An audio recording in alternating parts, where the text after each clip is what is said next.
Assalamu alaikum, Doctor. It's my honor to standing here asking this question. And at the same time, I'm very sad to ask this question. If the Qur'an is a book of the guidance, and the Islam is a religion of the knowledge and all this, then why we are Muslim as a nation, as a majority, we are standing in the back among the nations? Why when we compare our nation with the other nations, we see a big hole between us and them? You was asked a very good question, very important question, very relevant question. That if Qur'an has so much of information regarding science, technology, it's a book of knowledge, book of guidance, then why are we Muslims backward? It's a very good question.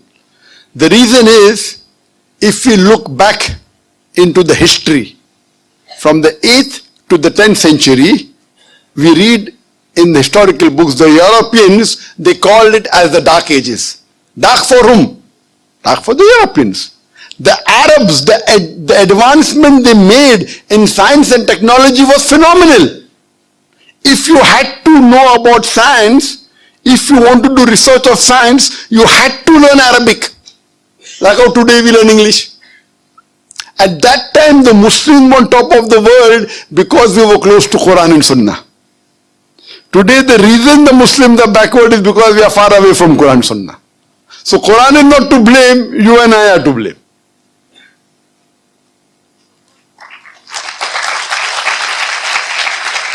If you read in the books of history and books of science, I said in my lecture, Ibn Nafis. Ibn Nafis, 600 years after the Quran was revealed, was the first to describe the blood circulation. In a textbook, we know about William Harvey, we don't know about Ibn Nafis. So two reasons there. Number one, Muslims have gone away from Quran Sunnah. Number two, media. You know, media also plays a big role in it. In our textbook, in my school, I never heard about Ibn Nafis. After when I did research, I came to know. In my textbook was mentioned William Harvey. The first person who drew the world map of the world was Al-Idrusi. In 1154, he was a Muslim. Do you know the numbers that we have? 1, 2, 3, 4. What's it called? What's it called? 1, 2, 3, 4. What is it called? Say loudly. Arabic numerals. How we have Roman numerals? 1, 2. Arabic numeral. Why? Because 0 was first introduced by the Indian. The Arabs took it up, put a decimal point, and we have the Arabic numerals. If you know about Al-Tusi, he was the one who discovered the Pythagoras theorem, which we learn in school. We learn Pythagoras theorem, we don't know the name of Al-Tusi. The square of the hypotenuse is equal in a triangle. The square of the hypotenuse is equal to the sum of the other two sides of the triangle. Do you remember or you've forgotten? You remember, na? MashaAllah, good student. Who was the person who discovered it? Now you came to know, correct? Better late than never. Al-Tusi, Muslim. Trigonometry, we learn trigonometry. Who is the main person of trigonometry? Al-Biruni.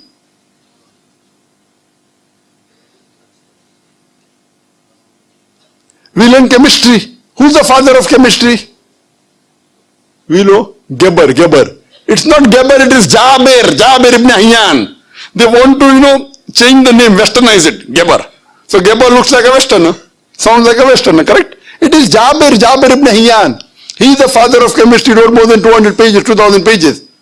He was the first who distilled alcohol. Alcohol comes from the Arabic word al-gul. Alcohol is Arabic, al-gul meaning evil spirit. He distilled it. How many people know about Al-Kindi? At the time when Newton, who's the biggest scientist in the world history, Newton said all laws are absolute. Al-Kindi said no, all laws are not absolute, they are relative. Later on, Albert Einstein came. All have heard about Einstein. How many of us have heard about Al-Kindi? The two brothers, Muhammad Ahmad and Hassan Shakir, they told the area of the earth from an angle at the Red Sea. At a time when we didn't even know sure whether the earth was spherical or not. At that time they told the area of the earth which was quite accurate. If you read about Ali ibn Abbas, he wrote 2000 pages on medicine. If you know about Ali ibn Sina, Avicenna sounds like a Western name. It's Ali ibn Sina, Aristotle of the East.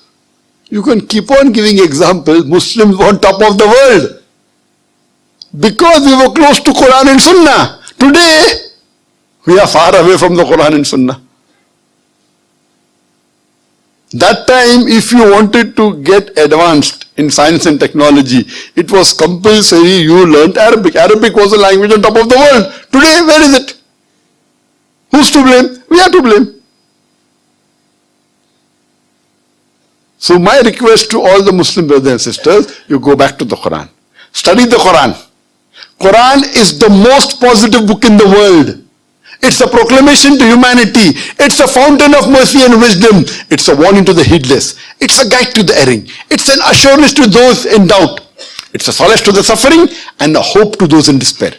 You can get all these benefits only if you read the Quran with understanding. If you don't know Arabic, read the translation of the Quran in the language you understand the best. Implement it, inshallah. It will be a guidance for you for your full life, and you will see your life change. Hope that answers the question.